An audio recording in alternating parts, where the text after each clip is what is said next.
So you walk into a steakhouse and the price of the steak has increased by 10%. You start complaining and you curse out the waiter, asking her how something so crazy can happen.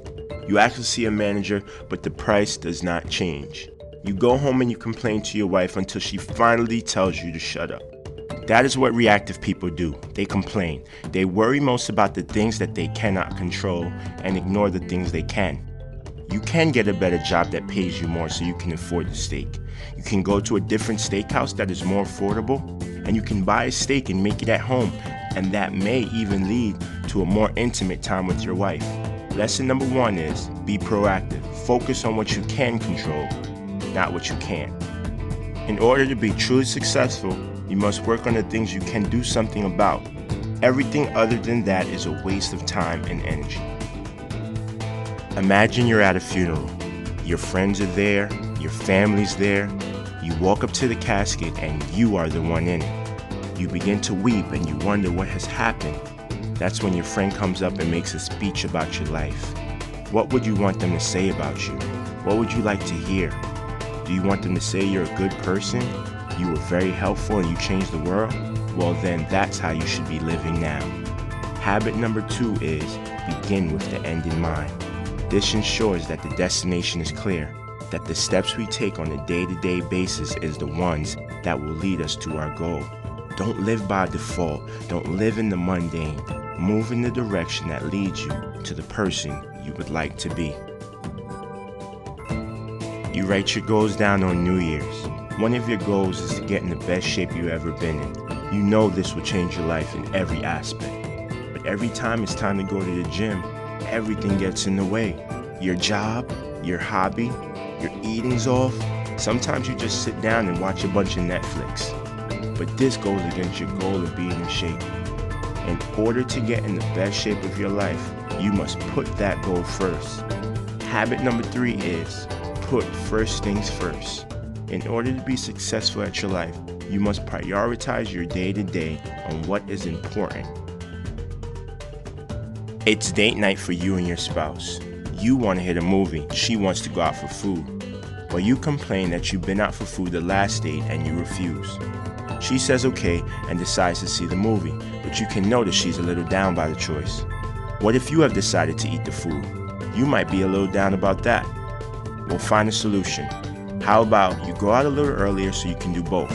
Both will make you feel good and both will put you in a win-win situation. Habit number 4 is think win-win.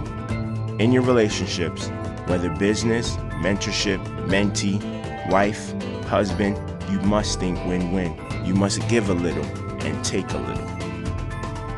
So you have a friend with a bad knee. You don't know his knee is bad, but he comes to play basketball with you. You guys play a few games and his knee begins to hurt. You go over and you begin to rub it, apply some cream to it. You begin to diagnose the problem. But here's the thing, you're no doctor. After you're done, you tell him he's good and he can play. Later on, he goes to the doctor and he tells him he has a torn ACL. The situation sounds far-fetched, but this is what we do all the time. We give people advice, we diagnose a problem that we don't fully understand, and give solution based off of those misunderstood diagnoses. Habit number 5 is seek first to understand, then to be understood. Before you give advice, intently listen to a problem, intently analyze the problem, and if you don't have the answer, don't give a solution. Don't talk just to talk. Talk to make people better. Some plants are like great people. They will benefit others when they are surrounded by them. In this case, 1 plant plus 1 plant will equal 3 plants, because these plants will add nutrients and value to the soil. They will draw beneficial insects to the garden and ultimately help the garden grow. An example of this is called the 3 sister plants. This is planting corns, beans, and squash together. As the corn grow, the beans climb up their stalk. Beans fix the nutrients in the soil, which in turn helps the corn grow and the squash grow.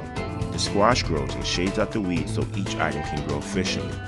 Each item is doing work for the other, creating a good synergy.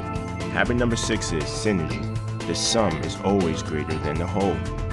The key to synergy is valuing the difference in others, because honestly, if 2 people have the same opinion, only 1 is necessary. Look for the good in others and you will create great and good synergy. So imagine you want to be a psychologist, but you never read a psychology book. Or you want to be a car mechanic, but you never surround yourself with cars or people who know about cars. In order to be the best you can be, you have to be sharpening your saw at all times. Here are some examples of sharpening your saw. Sharpen your knowledge by reading and teaching people what you've learned, keeping a journal with your thoughts and insights, and spending time with knowledgeable people who will teach you things. You can sharpen your physical skills by eating correctly, getting good rest, and adopting an exercise routine. You can sharpen your spiritual life by living for something bigger than yourself, practicing meditation and prayer, and helping people who are less fortunate than you. These are 7 habits of highly effective people.